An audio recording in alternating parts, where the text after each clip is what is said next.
On part au Bahreïn. Cet homme fait partie des manifestants qui exigent la libération d'Ali Salman, leader d'opposition arrêté en décembre. Ici, dans une rue de Manama, il brandit une affiche du leader devant un blindé des forces de sécurité quand il est pris pour cible.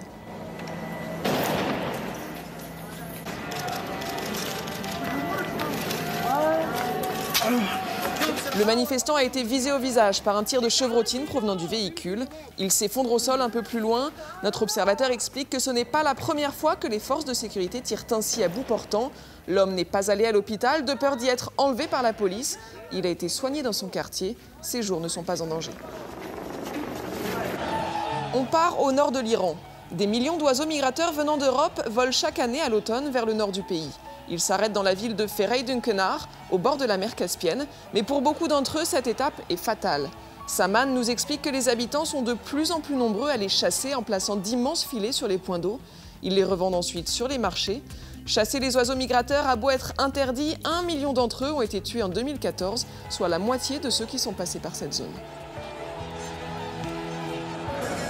Départ pour l'Arabie Saoudite. On savait les Saoudiens attachés à leur voiture, et bien voici leur dernière lubie. Un fond musical de poèmes bédouins, quelques manipulations pour bloquer la vitesse de la voiture et des mises en scène étonnantes.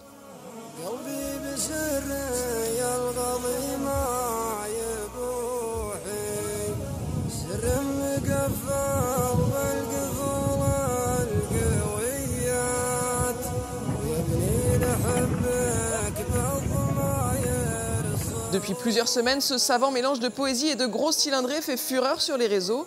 Un hymne à la lenteur qui change des cascades habituelles sur les routes désertes du royaume.